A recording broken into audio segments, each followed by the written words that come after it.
نحمده ونصلي ونسلم على رسوله النبي الكريم الأمين. أما بعد فأعوذ بالله من الشيطان اللعين الرجيم.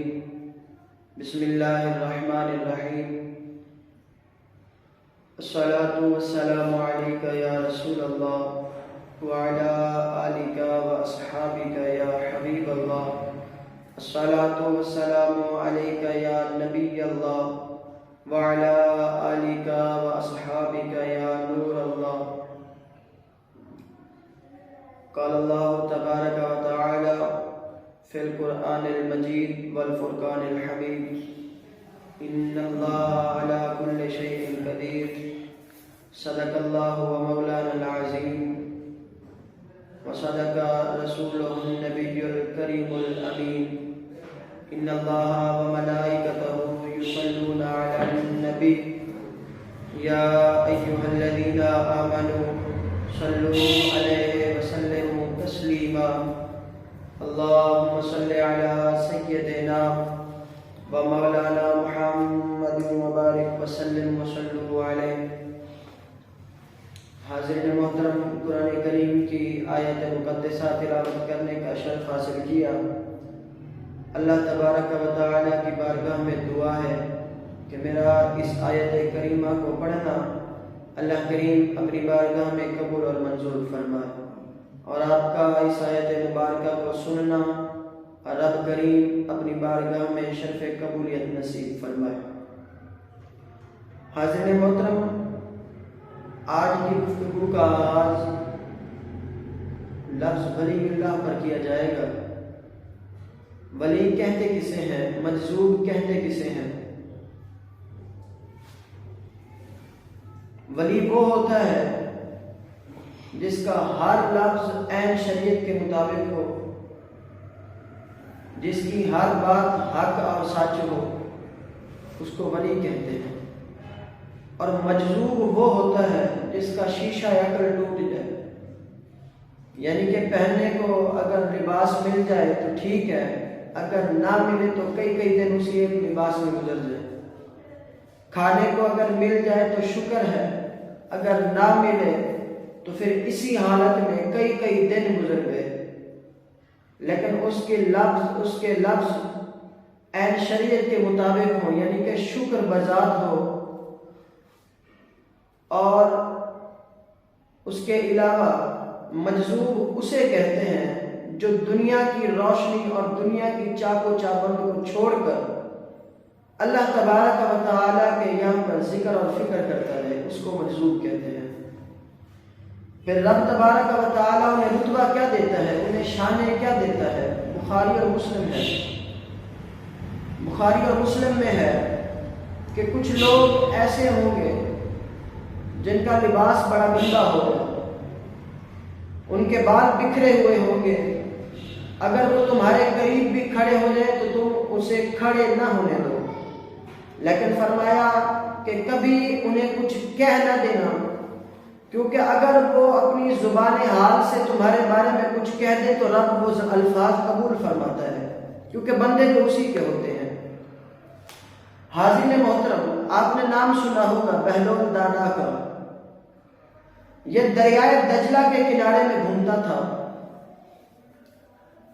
کتابوں میں لکھا گیا ہے کہ ایک مرتبہ بہلول دریائے دجلہ کے کنارے بیٹھا مٹی کے گراؤنڈے بنا رہا تھا. اگر وہ کبھی آپ نے غور کیا ہو، دیکھا ہوگا کہ ریت کے اندر بچے اپنا پاؤں رکھ کے اوپر سے ریت لگا لیتے ہیں اور پھر پاؤں آہستہ سے باہر نکال دیتے ہیں. اگر وہ گھر بچ جائے تو بڑے خوش ہوتے ہیں، اور جب کھیل ختم ہو جاتا ہے تو اپنے ہی ہاتھوں سے اس بنے ہوئے گھر کو توڑ کر چلے جاتے ہیں. بہلول بھی اسی شغل میں لگا ہوا تھا، اسی کھیل میں لگا ہوا تھا کہ وہاں سے بادشاہ وقت کا گزر ہوا. وہ پوچھتا ہے کہ بہلول کیا کر رہے ہو؟ اس نے ہنس کر جواب دیا کہ میں جنت کے محل بنا رہا ہوں. بادشاہ مسکرایا اور کہا کہ فقیر ہے، مجذوب ہے، اپنی کھیل میں مست ہے. تو بادشاہ نے پوچھا کیا بیچتے ہو؟